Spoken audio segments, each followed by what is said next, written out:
Tout commence dans le petit village de Maché, au cœur de la campagne vendéenne. C'est une journée de printemps en apparence comme les autres pour les 1700 habitants de cette commune rurale. C'est là, derrière les murs en pierre de cette maison, que vit une famille discrète. Il y a Karine, mère au foyer de 54 ans, et son mari Michel, un brocanteur de 51 ans. Ils ont chacun 2 enfants nés de précédentes unions, puis 3 en commun. Ils vivent ici avec les 2 derniers, âgés de 14 et 12 ans. Une grande famille recomposée, apparemment sans histoire. C'est un couple qui habite en Vendée depuis une vingtaine d'années. Ils ont emménagé dans un petit hameau. Karine donc ne travaille pas. Caroline Nogueras, journaliste et autrice. Et elle s'occupe beaucoup de ses 2 enfants les plus jeunes, dont l'un des 2 a une surdité quand même très importante. Donc Karine passe beaucoup de temps avec lui. C'est une famille vraiment ordinaire. Chaque jour, Michel et Karine se rendent ensemble en voiture jusqu'au collège, situé à 7 km de chez eux, pour venir récupérer les enfants. Mais cet après-midi du 27 mars 2023, ils ne sont pas là. Leur absence étonne Emmanuelle, une amie du couple. J'attends ma fille et je vois les enfants arriver au point de rencontre où d'habitude son père et sa mère les attendent. Emmanuelle Billy, amie de Karine et Michel. Et là, il n'y avait personne. Karine et Michel, ils sont toujours très ponctuels. Ils arrivent toujours 10 minutes, un quart d'heure avant. Jamais ça leur arrive d'arriver en retard. Ou sinon, ils m'appelaient. Ça m'a paru bizarre. Après un quart d'heure d'attente, Emmanuelle voit enfin arriver la voiture de ses amis. Mais, surprise, Michel est seul. Il a l'air un peu perdu. Ce jour-là, il arrive en sueur, il est essoufflé, et il a le pantalon maculé de terre, ce qui est une chose vraiment inhabituelle. Il me dit que Karine est partie. C'est tout, quoi. Qu'elle est partie, qu'elle a pris des affaires. Je lui dis, mais non, c'est pas possible qu'elle soit partie comme ça. Vous êtes disputés, il y a eu quelque chose. Non, rien du tout. Michel lui montre alors un message de Karine reçu quelques minutes auparavant. Marre de vivre à 2, mais pas en couple. Je décide de partir. Avec ce SMS, Karine lui annonce qu'elle le quitte, sans plus d'explications. Emmanuelle, l'amie du couple, n'en revient pas.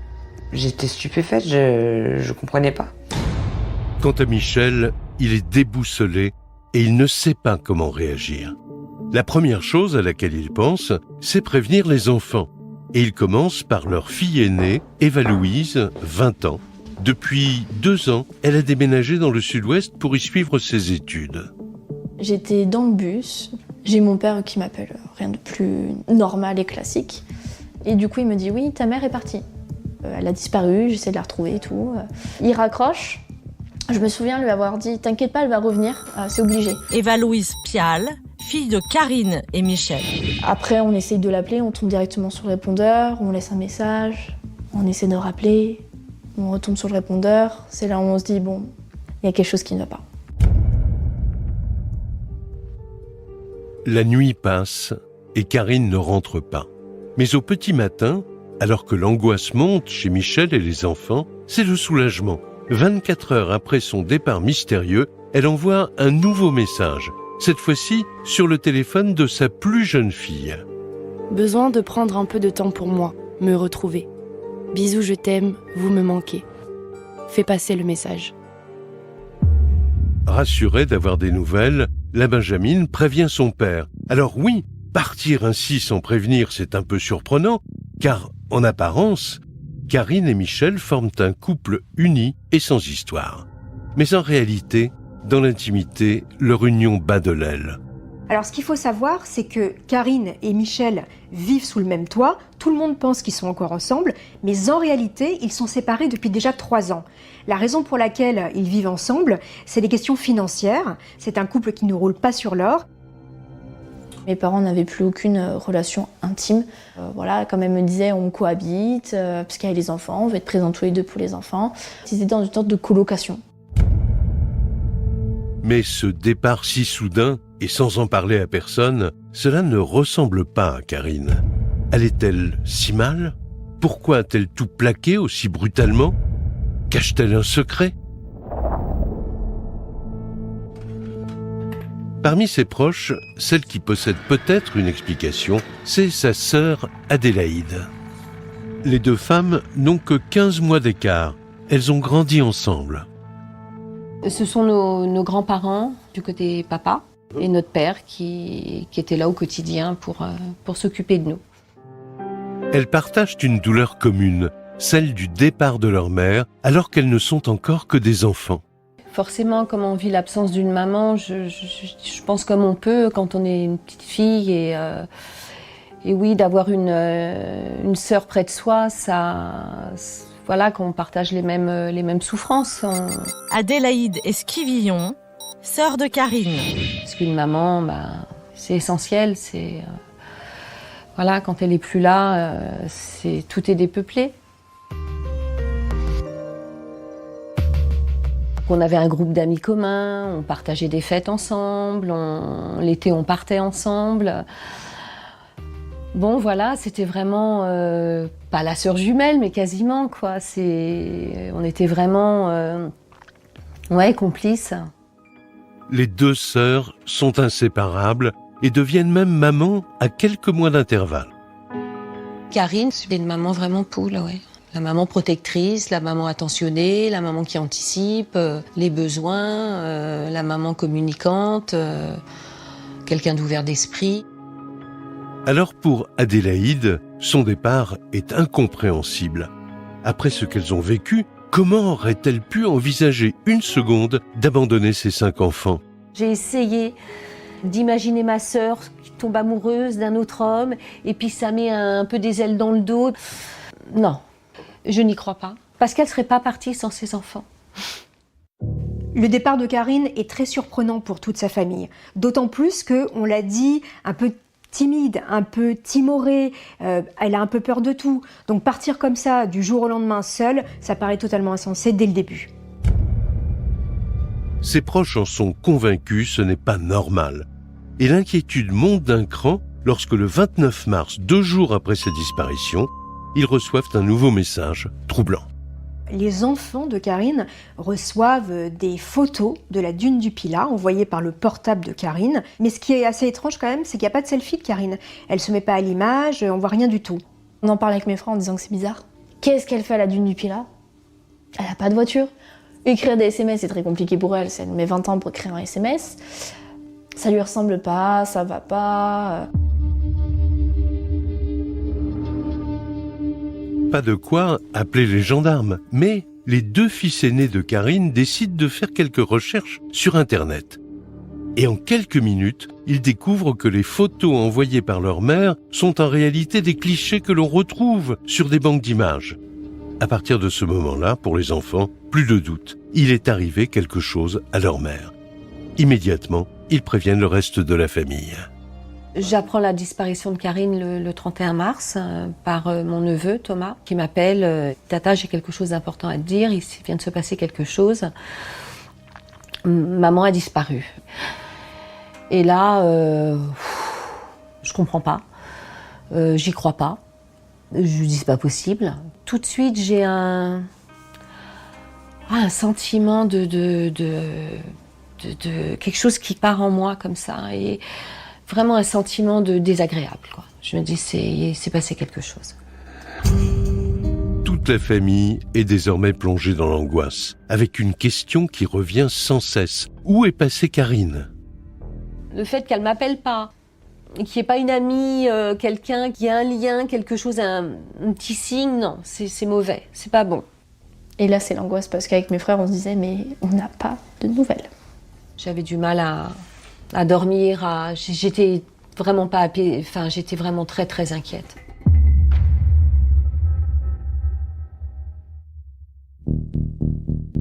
Les jours passent sans un signe de vie. La mère de famille semble s'être évaporée. Mais le 9 avril, coup de théâtre. 13 jours après sa disparition, tout s'accélère. Frédéric Rager est le maire du village de Maché. Ce jour-là, il fait une découverte capitale. Un dimanche matin, je me promenais donc avec mon épouse. On est sur un chemin, une petite balade. À partir de là où on a le choix, soit on continue sur le cheminement pour rattraper la route derrière, ou alors plus court en traversant la route départementale qui est ici. Et donc là, c'est en remontant sur le côté de cette route-là, et on a retrouvé le téléphone dans le fond du fossé. Frédéric Rager, maire de Maché. Et quand on est sur le bord, on le voit bien. Pour quelqu'un qui passe en voiture ou un cycliste, on ne pouvait pas le voir. Le maire s'approche et ramasse le téléphone. Quelqu'un l'aura sans doute perdu. Quand il le prend et tente de l'allumer, il remarque tout de suite un détail étonnant. Le téléphone, il est parfaitement propre, sec, il est déposé depuis peu, avec un niveau de batterie qui était quand même très confortable. Je regarde l'écran et on voit tout de suite qu'il n'y a pas de carte SIM dans l'appareil. Et puis donc en regardant dans les pochettes à l'intérieur de l'étui, donc on retrouve cette photo d'Eva-Louise Pial. Son nom d'ailleurs est marqué derrière la photo. Et on se dit clairement, elle s'est fait voler son téléphone et puis on l'a retrouvé là, quoi. Quelqu'un l'a balancé. Au moment de cette découverte, le maire ne sait rien de la disparition de Karine. Il se rend donc au domicile de la famille. Mais la maison est déserte. Alors il contacte Michel Pial pour le prévenir. Donc je lui dis qu'il y a une photo d'Eva-Louise dedans, et il me répond d'emblée, c'est le téléphone de Karine. Je dis très bien. Et là, il me dit, elle a quitté le domicile, elle a fait un abandon de foyer, et elle m'a piqué toutes mes économies. Et elle est partie avec le livret de famille, et j'ai plus de nouvelles. Très bien, je referme le téléphone et je le glisse dans sa boîte aux lettres. Et là, du coup, lorsque je reviens chez moi, j'en parle à ma femme et je lui dis, je sens pas ce truc-là, il y a quelque chose qui va pas. J'appelle la gendarmerie. Lorsque le maire raconte son étrange conversation avec Michel, les gendarmes font une première recherche dans leur fichier. Ils tombent alors sur un signalement enregistré quelques jours plus tôt.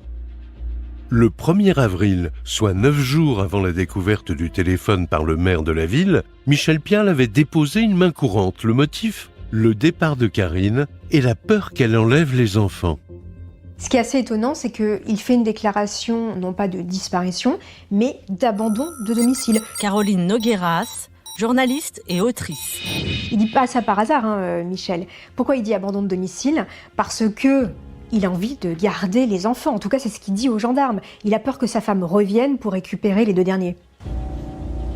Et ça n'est pas tout. Il signale aussi que sa femme ne serait pas partie les mains vides. Elle aurait emporté des affaires, beaucoup d'argent et leur livret de famille, d'où sa crainte que les enfants ne soient enlevés par leur mère. De leur côté, les gendarmes tentent de rassurer le mari et ils en restent là. Il y a beaucoup d'adultes qui disparaissent du jour au lendemain sans donner des nouvelles à leurs proches. Ça arrive assez souvent finalement, les disparitions volontaires comme on les appelle. Donc ils ne s'alarment pas plus que ça. Mais aujourd'hui, avec la découverte du téléphone abandonné, l'hypothèse d'un départ volontaire ne tient plus vraiment. L'affaire change d'ampleur et le parquet de La Roche-sur-Yon ouvre une information judiciaire pour enlèvement et séquestration. Lorsque la famille est prévenue, les sentiments se bousculent, de l'inquiétude bien sûr, mais aussi un espoir qui renaît.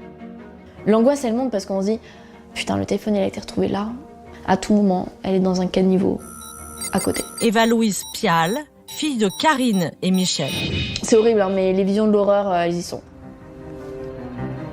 Mais on est aussi énormément heureux et limite excités à cette découverte de téléphone-là en se disant mais on va peut-être trouver quelque chose, on va peut-être trouver un truc, une localisation, un numéro de téléphone, n'importe quoi, mais on va trouver un truc. Et là, les gendarmes commencent à tiquer et se disent que peut-être il y a quelque chose de beaucoup plus grave sous cette affaire. Pour les gendarmes, l'enquête commence. Et des grands moyens sont mis en œuvre pour retrouver Karine. Un hélicoptère est mobilisé, tous les points d'eau de la région sont dragués, les exploitations agricoles alentour sont minutieusement fouillées, en vain. Alors, ils se rendent chez Karine et Michel pour effectuer une perquisition. Peut-être y trouveront-ils des éléments qui permettraient d'expliquer le départ de la mère de famille. Il y a une première perquisition qui a lieu au domicile du couple. Les gendarmes vont vérifier absolument toute la maison. Il y a des chiens également renifleurs qui sont là. Ils vont sonder le puits dans le jardin. Ils vont vérifier absolument toutes les pièces de la maison, relever des traces ADN, etc. Michel n'a pas l'air inquiet, il est là. Il trouve ça tout à fait normal qu'on fasse ces recherches chez lui. Ces premières investigations ne donnent rien. Alors la procureure lance un appel à témoins et les journalistes locaux s'emparent de l'affaire. Sacha Martinez travaille pour le quotidien régional Ouest France. Lorsqu'il prend connaissance du dossier, son premier réflexe, c'est de joindre Michel Pial. On a un premier échange par téléphone où il me dit voilà, vous êtes le premier journaliste à qui je parle, je suis pas habitué du tout, mais moi j'ai quand même envie qu'on sache un peu qui était ma femme et puis j'aimerais bien la retrouver. Sacha Martinez, journaliste à Ouest France. Donc il répond à quelques questions, mais il veut pas qu'on se rencontre en physique pour autant. Il veut pas que je rentre dans la maison, on fait ça par téléphone à peut-être 200 mètres d'écart. Après ce premier contact avec la presse, Michel se dit qu'il tient peut-être le moyen de retrouver sa femme. Alors il multiplie les interventions devant les journalistes et s'implique encore davantage dans les recherches. Une disparition inquiétante avec une maman, ça crée toujours de l'émotion. Donc on a rapidement des médias nationaux qui viennent jusqu'à Maché. Et Michel Pial, qui au début était quand même assez frileux, finit par ouvrir sa porte à quelques journalistes télé. Nous vous parlions la semaine dernière du mystère qui entoure Karine Pial. Cette mère de 5 enfants, est-elle vivante? A-t-elle coupé les ponts volontairement? Et ça marche. La disparition de Karine fait désormais la une de tous les JT. De son côté, Michel Pial accorde de longs entretiens chez lui aux médias, comme ici, sur TF1. J'espère que le fait de vous parler, peut-être que ça fera réagir quelqu'un. Michel Pial, mari de Karine. Voilà, c'est le seul espoir. Mon état d'esprit, c'est le même, c'est d'avoir des nouvelles. C'est un enfer. C'est un enfer d'attendre et puis de pas savoir. Plus les jours passent, plus le mari multiplie les interviews, journaux, télé, radio. Il accepte toutes les sollicitations. Tout ce qu'on veut, c'est avoir des nouvelles de Karine. On peut comprendre qu'on puisse avoir envie de tout quitter. C'est pour ça que je tiens à préciser qu'on n'est pas dans le jugement. On veut vraiment avoir des nouvelles, être sûr qu'elle aille bien, qu'elle soit libre de ses mouvements et libre de communiquer, que personne ne l'empêche de quoi que ce soit. Je pense qu'il a eu un moment où, oui, il a pris goût à ça. Il y a eu une période où vraiment il répondait à toutes les sollicitations. Un appétit pour les médias et un comportement qui interroge son entourage. Surtout que les détails qu'il donne au fil des interviews ont une fâcheuse tendance à évoluer. À chaque fois, il donne de plus en plus d'éléments, sa version diffère un tout petit peu. Quand je suis rentré dans la maison, ma femme était pas... j'ai appelé ma femme pour lui dire appelle le collège parce que je vais être en retard. Pas de réponse, j'ai fait le tour de la maison rapidement, etc. Donc, et là j'ai reçu un SMS me disant je pars. Mais je ne l'ai pas vu partir, sincèrement, moi personnellement, de là j'ai rien vu. Donc une fois il va dire que c'est un Uber qui est venu chercher Karine, une autre fois il va dire que c'est un taxi, une fois il va dire qu'il a vu Karine s'engouffrer dans une voiture et partir, une autre fois il a simplement entendu un moteur de véhicule. Bref, les versions sont un peu changeantes. À la fois, je me suis sentie un peu mise à nu, parce que je me dis, là, on parle quand même de ma mère. Mon père est filmé, l'intérieur de ma maison, là, on a nos moments familiaux sont filmés aussi. Enfin, c'est très particulier parce qu'on a l'impression un peu d'être à nu. Et ces différentes versions commencent à éveiller les soupçons. Plus il y avait d'interviews, plus il y avait d'articles, plus il y avait d'incohérences. Donc de là, moi, je notais. Je lui disais, mais pourquoi t'as dit ça sur le journal? C'était pas ça? Ah si, mais tu sais, je suis fatiguée. Puis en final, non, c'était un peu ça et tout. J'avais envie de lui hurler, si tu sais quelque chose, dis-le. Ses proches ne sont pas les seuls à avoir des doutes sur l'authenticité de ses propos. Sur les réseaux sociaux aussi, la parole de Michel Pial est de plus en plus remise en question et certains vont même jusqu'à l'accuser d'être impliqué dans la disparition de sa femme. Plus il fait des interviews, plus il s'embrouille avec lui-même. Tout sonne faux chez lui. Tout.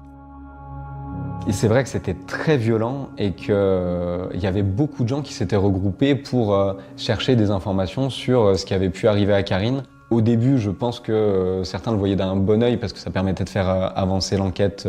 Mais c'est vrai qu'on était sur l'attaque ad hominem contre Michel Pial. Loin de l'arrêter, ces attaques semblent glisser sur lui. Michel répond avec des messages parfois énigmatiques. Il met des espèces de photos avec des textes, notamment « Nul n'est plus détesté que celui qui dit la vérité ». Et à ce moment-là, il se met dans la peau de la personne qui est persécutée, et qui sait ce qui s'est passé et qui n'a rien fait. Et vraiment, il met en scène sa persécution. Alors que la toile s'emballe et va même jusqu'à le désigner comme un suspect idéal, dans leur bureau, les enquêteurs s'activent. Ce qu'il ne sait pas, c'est que dans l'ombre, les gendarmes vérifient tous ses faits et gestes et toutes ses apparitions médiatiques. Pendant que le mari continue sa tournée des plateaux télé, les investigations avancent.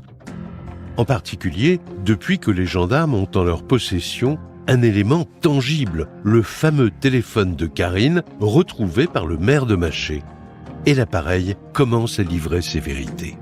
Tout de suite, des indices troublants apparaissent. Le portable de Karine, depuis sa disparition, a borné uniquement aux alentours de Maché. Les expertises sont formelles. Le téléphone de Karine n'a jamais quitté le village. Alors qu'elle disait être à la dune du Pilat, son téléphone bornait sur l'antenne se trouvant à côté du stade de Maché.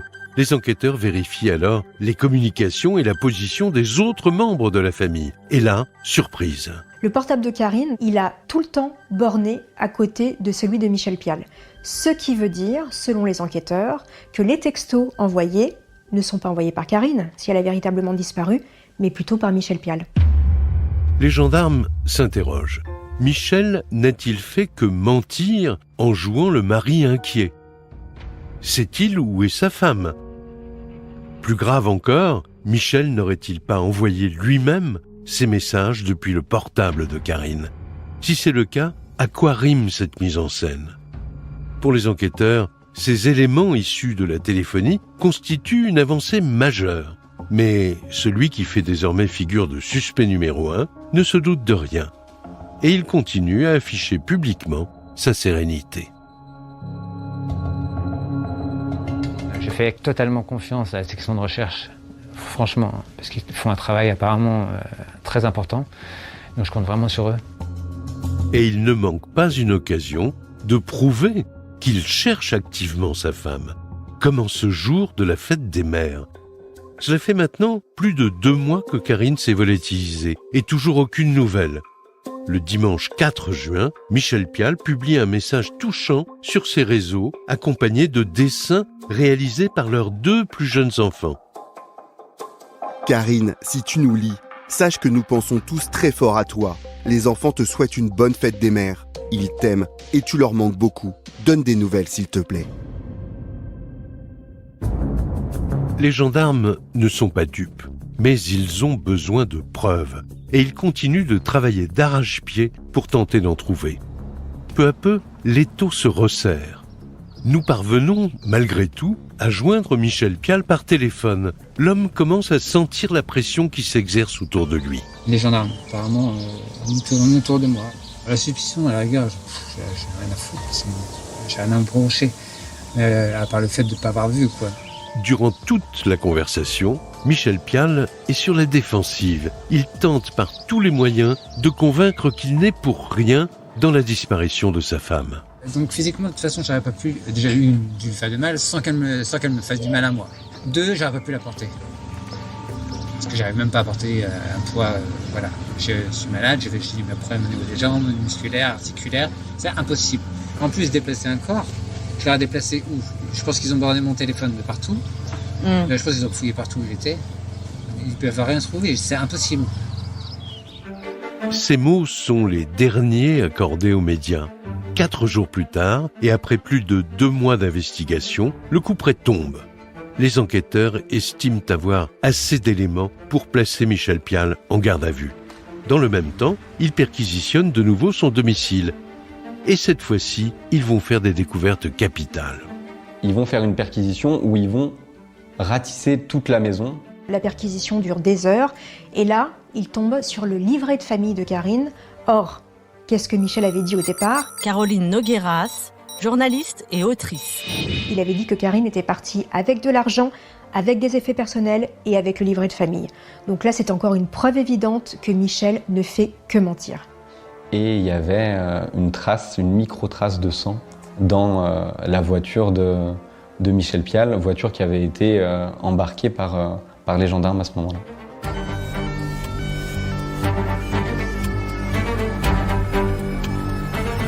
À la gendarmerie de La Roche-sur-Yon, l'audition démarre. Michel Pial est accompagné de son avocat.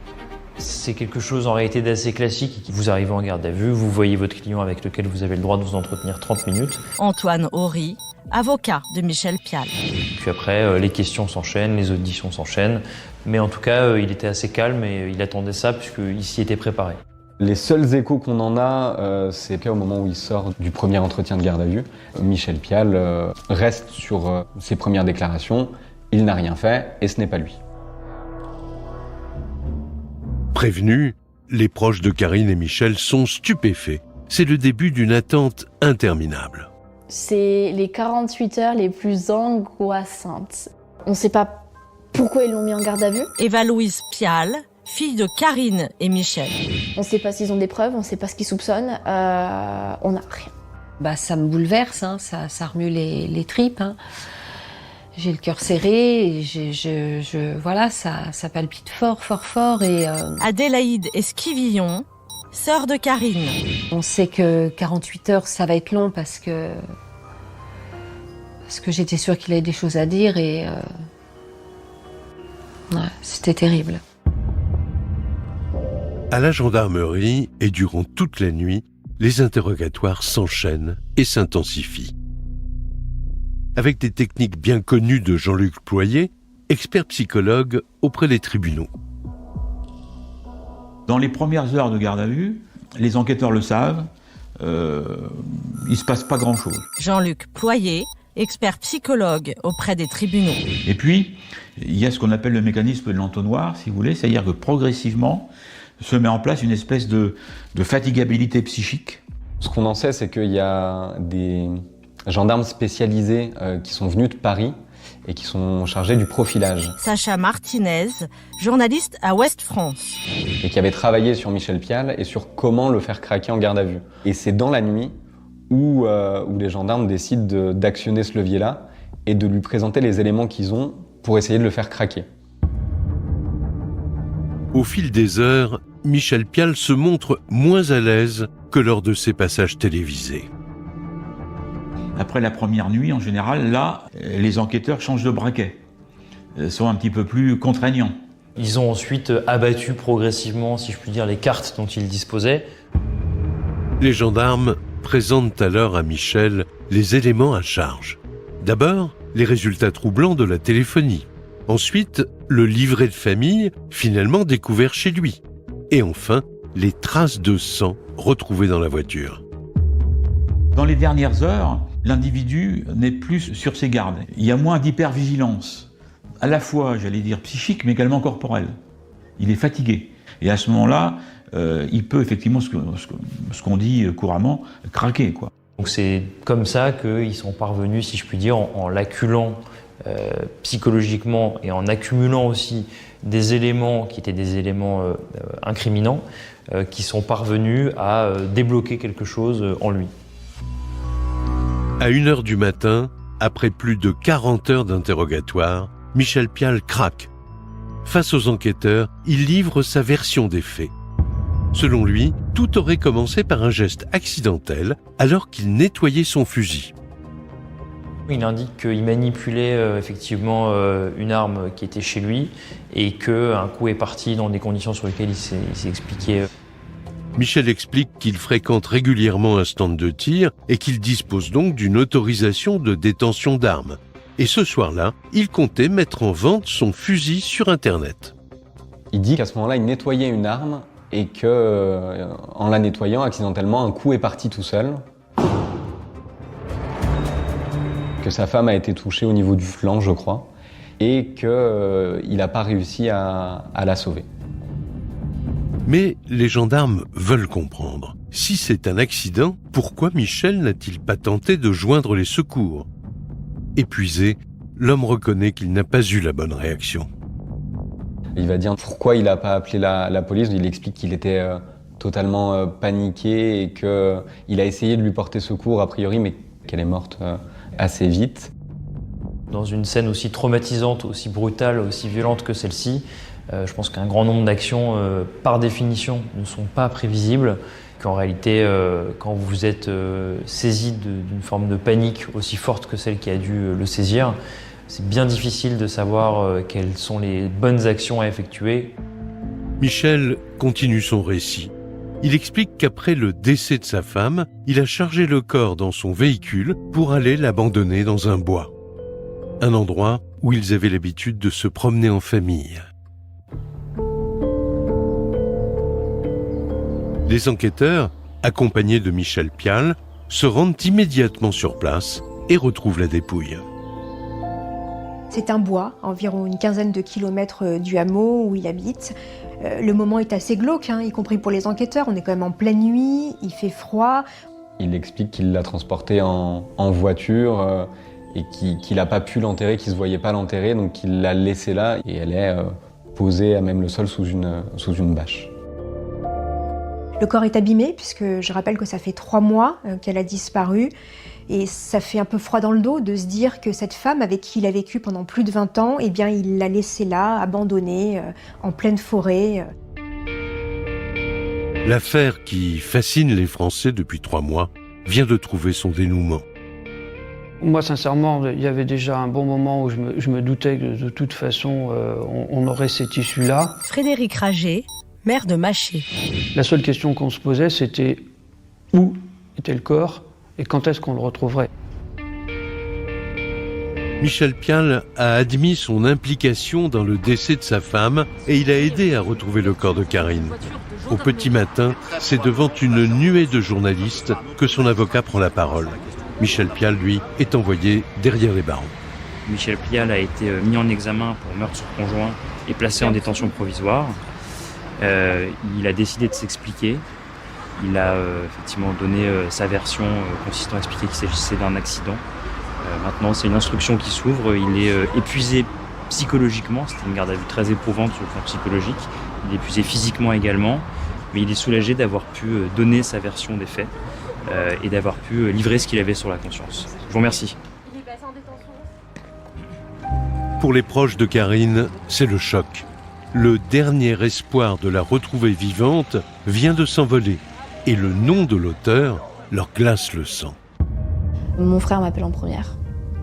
Effondrement total. Là, je m'écroule. Mais je suis dans le lit pourtant, mais je m'écroule quand même. C'est vraiment une sensation de froid qui est horrible. En fait, j'ai vraiment eu froid à ce moment-là. Et j'ai vraiment eu l'impression que là, la mort est à mes côtés. C'est un mélange de tout, de colère, de haine, d'incompréhension, de souffrance, de soulagement de la retrouver, de frustration de ne pas l'avoir trouvée plus tôt. Enfin, c'est de tout en fait. Là, on a toutes les émotions possibles. Il lui a enlevé la vie. Il l'a arraché à ses enfants. Emmanuel Billy, ami de Karine et Michel. Il a repris leur mère. Puis en plus, il s'en est débarrassé. Comme on jette un sac d'ordures. Bah là, Oh, c'est difficile. Excusez-moi. Bah là, Thomas, il me dit, on a retrouvé le corps de maman. Et puis là, je crie. Je criais non. Je criais non. C'est tout. J'arrivais à rien faire d'autre, je criais. Je tapais les murs et je criais. Ce truc horrible, il est là, il explose et là vous prenez tout dans la figure. Et là je comprends que je reverrai jamais ma sœur. Pour les gendarmes, c'est maintenant une autre enquête qui démarre. Karine Esquivillon a été retrouvée, son mari est sous les verrous, mais ils doivent vérifier si la thèse de l'accident tient la route. Et surtout, comprendre comment ce père de famille a pu cacher la terrible vérité pendant plus de 80 jours. Alors pour le savoir, ils vont se plonger dans son passé et interroger ses proches. Les enquêteurs vont remonter dans le passé de cet homme. C'est ce qu'ils font à chaque fois pour essayer de comprendre pourquoi on en est arrivé là. Caroline Nogueras, journaliste et autrice. Et ils vont questionner l'ex-femme de Michel Pial. Ils apprennent qu'avant de rencontrer Karine, Michel a eu une autre vie et une première épouse. Nous sommes parvenus à joindre son ex-beau-frère. Encore bouleversé par les aveux de Michel, il accepte de témoigner sous couvert d'anonymat. Nous l'appellerons Victor. La première fois que j'ai rencontré Michel Pial, c'était en 1996, chez des amis communs. C'est à l'occasion de cette soirée que Michel a mis le grappin sur ma belle-sœur, quoi. Il nous disait être pour parler, pour monter un grand projet de borne informatique qui servirait dans les aéroports, les gares. Mon épouse et moi-même n'étions pas dupes et on a vite compris que ça tenait de la mythomanie. Michel et sa première épouse s'installent en Martinique. Là-bas naît leur premier enfant. Tout semble aller pour le mieux, même si les proches s'interrogent, car personne ne sait vraiment de quoi ils vivent. Personnellement, je n'ai jamais vu Michel travailler. Il était sur ce fameux projet qu'il lui fallait un petit peu de fonds pour vivre en attendant que les gens qui allaient financer son projet lui mettent l'argent sur son compte en Suisse. Et c'est grâce à ce moyen-là qu'il a réussi à soutirer de l'argent. Il y a bien 10 000, 15 000 euros qui a été soutiré à ma belle famille. Mais au bout d'un moment, l'argent vient à manquer et la famille doit rentrer en métropole. Le couple ne résiste pas à ce retour. 2002, c'est l'année où ma belle-sœur demande le divorce. Je pense qu'elle s'est rendue compte qu'il lui avait raconté des histoires délirantes, que ces grands projets n'avaient jamais existé. Quand il s'absentait, en fait, il allait au casino. Michel aurait donc menti sur ses projets professionnels et aurait flambé l'argent emprunté à la famille de sa femme. Une grande partie de l'argent qu'il a réussi à soutirer à ses proches a terminé dans des casinos. Et là, ils se retrouvent à vivre dans un bas de maison, un garage, et ils vont rester du cœur. La séparation se passe très mal et se règle devant les tribunaux. Les enquêteurs qui travaillent sur le meurtre de Karine récupèrent les documents de l'époque et ils vont de surprise en surprise. Michel possédait en réalité un casier judiciaire déjà bien rempli. Au total, les gendarmes relèvent 11 condamnations, le plus souvent pour faux, usage de faux, contrefaçon et escroquerie. Et ça n'est pas tout. Victor, l'ex-beau-frère, raconte aux enquêteurs un événement pour le moins troublant, une scène inquiétante qui s'était déroulée au moment de la séparation. C'était en Haute-Savoie. Il a proposé une cueillette aux champignons. Ils en ont pris quelques-uns. Et de retour à la maison, il a fait une omelette. Qu'il a fait donc manger à ma belle-sœur, ma belle-mère et son ami de l'époque. Et lui n'en a pas pris, ni sa fille. Et les trois qui en ont mangé ont été malades comme des chiens. Et surtout ma belle-sœur. À cette occasion, elle a dit qu'elle avait failli mourir et qu'elle n'avait jamais été aussi malade de sa vie.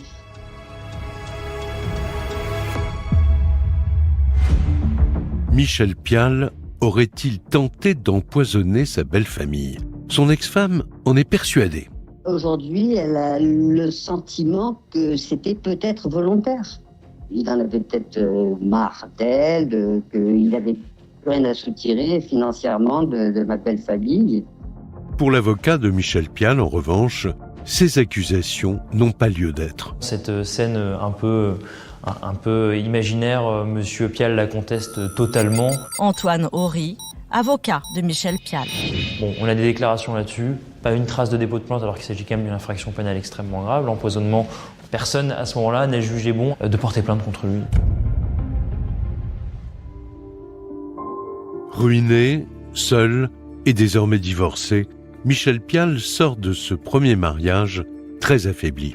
Dans un parcours de mythomanie, à partir du moment où on se rend compte qu'en fait ils ne sont pas ce qu'ils sont, en définitive.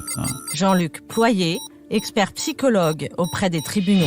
À ce moment-là, il y a un risque de décompensation et éventuellement d'idées suicidaires, si vous voulez, ou de dépression. Michel se réfugie dans l'alcool. Il est alors hospitalisé dans une clinique psychiatrique de la banlieue nord parisienne. Et c'est dans cet établissement qu'il fait la rencontre d'une autre patiente, une certaine Karine Esquivillon. La jeune femme est alors âgée de 32 ans et sort, elle aussi, d'une rupture douloureuse. Abîmés par la vie, Michel et Karine se reconstruisent ensemble. À leur sortie de l'hôpital, ils décident d'emménager dans un appartement de la région parisienne et de fonder une nouvelle famille. Ils sont toujours restés discrets sur leur rencontre, leur passé mutuel. Eva-Louise Pial, fille de Karine et Michel. Tout ce que je sais, c'est que ça a été un amour fou, passionnel. Ils se sont mis ensemble. Moi, je suis arrivée assez tôt. Quasiment un an et demi après, je suis arrivée. Ils partent ensuite en Bretagne, puis en Vendée, et ont 2 autres enfants. Véronique, une amie du couple, se souvient d'une famille unie. Karine et Michel, c'est un couple parfaitement uni.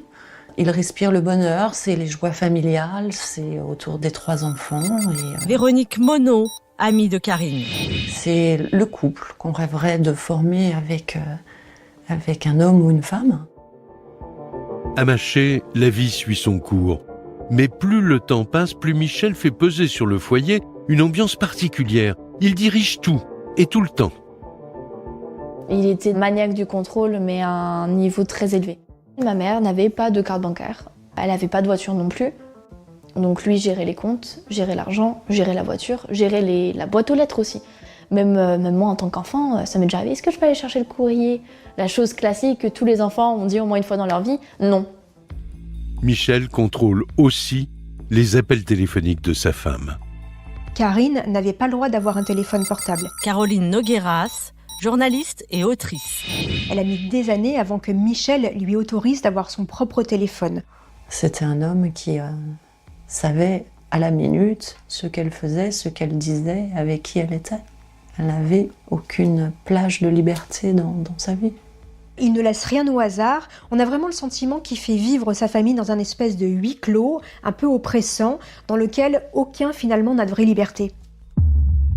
Michel contrôle tout et pour cause. Il ne quitte presque jamais la maison. Comme lors de son premier mariage, ses activités professionnelles demeurent un mystère pour son entourage. Depuis 18 ans qu'ils sont installés en Vendée, il n'a jamais travaillé pour personne. Il se dit brocanteur et prétend vivre de la revente d'objets sur Internet. Mais, lors de leur enquête, les gendarmes s'aperçoivent qu'en réalité, pour gagner sa vie, il a repris ses anciennes habitudes. Il enchaîne les mensonges et commet plusieurs petites escroqueries. Il annonce par exemple qu'il a un gros contrat avec Dassault pour plusieurs millions d'euros. Il va s'inventer un passé de militaire. Il ferait partie des forces spéciales. Il est tireur d'élite. C'est un secret, il ne faut pas en parler. Bref, il ne cesse de mentir. Le mythomane a aussi un rapport à la loi qui est très particulier. C'est-à-dire qu'il a une propension à la transgression. Michel Pial, il a déjà été condamné pour escroquerie. Sacha Martinez, journaliste à Ouest France. Pour des faux lingots qu'il avait vendus via Le Bon Coin, je crois. Alors Karine, comme sa première épouse, avait-elle découvert la face cachée de Michel Pial? A-t-elle voulu le quitter? Une dispute aurait-elle pu mal tourner? C'est une hypothèse sur laquelle travaillent maintenant les gendarmes. En attendant d'autres investigations, les proches de Karine tentent de surmonter leur douleur. Le 1er juillet 2023, ils organisent une marche blanche Plus de 300 personnes sont présentes. Un moment de recueillement et d'hommage en mémoire de Karine. C'est comme une communion quand on est réunis et on marche pour une victime. Adélaïde Esquivillon, sœur de Karine. Je pense que Karine, qui était très croyante, qui avait beaucoup de foi, et c'est ce qu'elle aurait choisi, quoi. Et puis ensuite un recueillement avec un petit autel où on peut déposer une fleur, une prière, une bougie.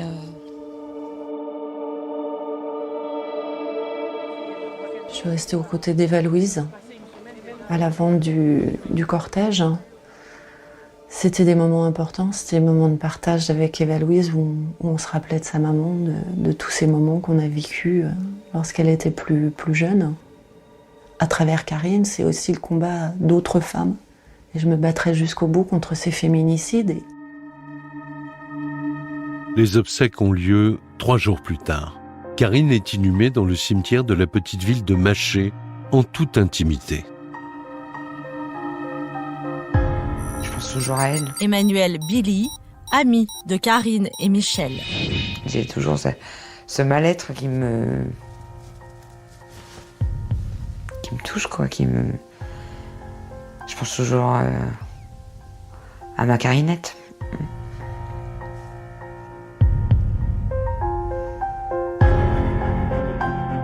Tous les jours, je prie, je pense à Karine et j'allume des bougies plusieurs fois par jour et je demande la lumière et la vérité pour Karine.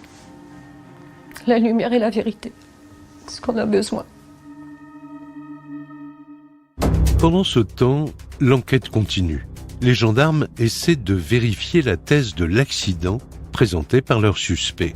Une autopsie est pratiquée sur le corps de la victime et cet examen ne contredit pas la version de Michel Pial.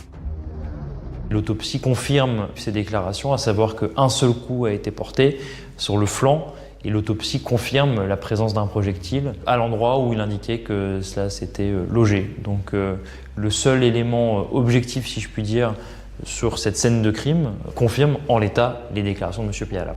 Les enquêteurs travaillent désormais activement sur l'arme du crime et un accessoire retient particulièrement leur attention, le silencieux présent sur le fusil. Il y a un autre élément qui interroge les enquêteurs, c'est pourquoi sur la carabine, Michel a-t-il placé un silencieux? Surtout qu'il explique que cette carabine, il l'a photographiée pour la mettre sur le bon coin et la vendre. Sauf que quand on nettoie une arme, avant de la vendre, on démonte le silencieux, on démonte tout. Alors pourquoi le silencieux serait resté sur la carabine au moment où... Moi, c'est cette partie-là qui m'interroge encore. La présence du silencieux met à mal le scénario proposé par Michel Pial, à savoir la thèse accidentelle. Pour les proches de Karine aussi, cette version ne tient pas la route. À savoir que ma mère n'aimait pas les armes et était totalement contre ça. Que ma mère se retrouve dans la même pièce qu'une arme, impossible. Et soi-disant, l'arme lui serait glissée des mains, il aurait essayé de la rattraper. Et en fait, le coup serait parti, l'aurait touchée, elle se serait écroulée et elle serait morte. Ça, c'est sa version. Sauf que, à quel moment, quand on fait tomber une arme, le coup part et bizarrement, elle touche pile poil sur un coup fatal. Aux yeux de la justice, la présence d'un silencieux pourrait même signer la marque d'une préméditation.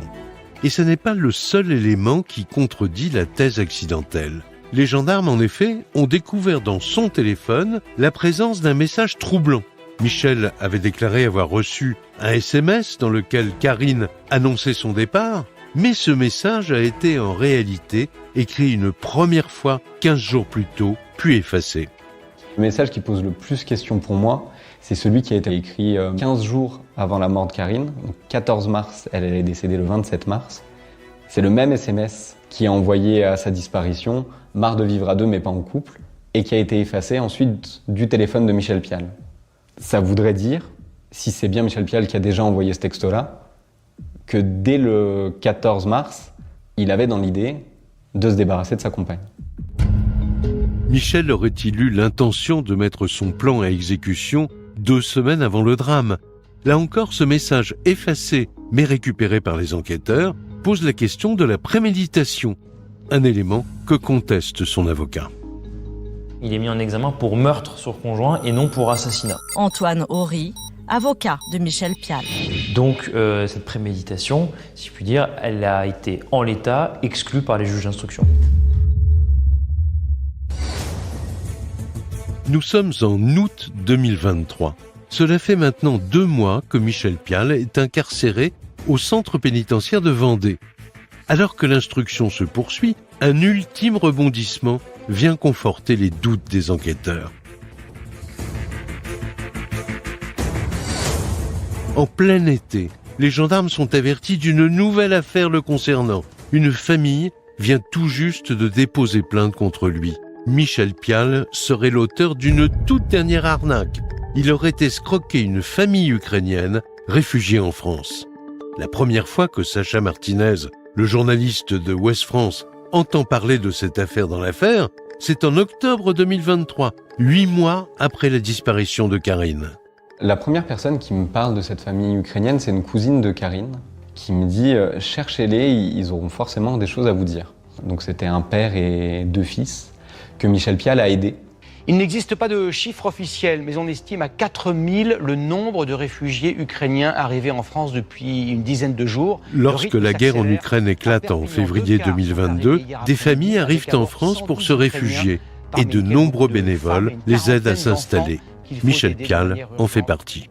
Karine et Michel ont été tout de suite touchés par cette déportation forcée. Donc ils les ont aidés à aller à la mairie, au consulat, faire des papiers. Et ils sont arrivés à faire venir la fille et la femme de cette personne. La famille ukrainienne enfin réunie, Michel prend les choses en main comme à son habitude. Les réfugiés ne parlent pas français, alors il va s'occuper à leur place des démarches administratives. C'est lui qui va remplir leur demande d'aide sociale. Il va les aider à créer un compte en banque. Et Michel Pial prend la responsabilité de tout ça, et il les prend un peu sous son aile. Ils vont même habiter à Maché quelque temps. Et de cette relation de confiance qu'il a nouée avec eux, il leur a proposé de créer un compte en banque sur lequel ils pourraient obtenir les prestations sociales auxquelles ils ont droit quand on est réfugié. Mais alors que Michel est incarcéré pour le meurtre de Karine, la famille ukrainienne tente de récupérer son argent. Et là, surprise, il n'y a plus un sou en banque. Michel aurait ainsi détourné près de 20 000 € sur un autre compte à son nom, domicilié au Luxembourg. Une affaire loin d'être anodine pour les enquêteurs, car les gendarmes sont toujours à la recherche d'un éventuel mobile. Et cette histoire pourrait bien en être un. Karine aurait-elle découvert la supercherie ? Celle que tout son entourage décrit comme loyale et généreuse aurait très bien pu menacer de le dénoncer. Elle a pu effectivement avoir des soupçons sur ce qui se passait véritablement et Véronique Monod, amie de Karine. y avoir des doutes sur cet homme qui vivait avec elle depuis de nombreuses années. Michel Pial est extrait de sa prison pour être interrogé par la juge d'instruction. Mais l'homme réfute en bloc toutes ces accusations. Il demeure donc présumé innocent. Monsieur Pial, évidemment, se défend d'avoir eu l'intention de tuer sa femme. L'instruction, en l'état, n'a pas permis d'établir un élément déclencheur, un déclic, en un mot, un mobile, donné à Monsieur Pial pour tuer sa femme. Du côté des gendarmes, de nombreuses questions demeurent. Les gendarmes et le juge d'instruction n'ont pas suffisamment d'éléments Sacha Martinez, journaliste à Ouest France. pour passer d'une mise en examen pour meurtre à une mise en examen pour assassinat. C'est pour ça que l'enquête risque de durer encore un moment, parce qu'à mon avis, ils vont chercher à prouver cette préméditation. À ce jour, l'instruction continue. Elle devra déterminer si Michel Pial doit être renvoyé devant les assises. Dans ce cas, le jury sera appelé à trancher pour savoir si le meurtre de Karine est accidentel comme le prétend le suspect ou bien prémédité comme semblent le suggérer certains éléments de l'enquête. En attendant, les proches doivent désormais apprendre à vivre sans Karine. Karine, elle me manque chaque jour, ça fait partie de moi, c'est un bout de moi. Enfin.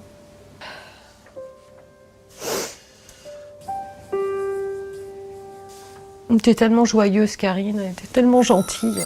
Adélaïde Esquivillon, sœur de Karine. Comment il a pu lui faire du mal? Un drame pour les 3 enfants du couple qui ont perdu dans le même temps leur mère et leur père. Alors aujourd'hui, je le considère plus comme mon père, donc je suis totalement dans ce rejet-là. Alors ok, ça reste mon père biologique, oui. Il a vraiment commis l'irréparable, je peux pas le pardonner de ça. Eva-Louise Pial, fille de Karine et Michel. Je peux pas. Et c'est vrai que quand on se regarde dans un miroir, il y a autant les traits de sa mère qui ressortent, mais aussi les traits de son père qui ressortent. Et ça fait mal, parce que notre propre reflet, on en est nostalgique parce que ça nous fait penser à notre mère, mais on le déteste parce qu'il nous fait penser à notre père à ce moment-là. Il y a toujours cette dualité en fait qui déchire, qui est toxique, qui fait mal. S'il est reconnu coupable du meurtre de sa femme, Michel Pial risque jusqu'à 25 ans de réclusion criminelle.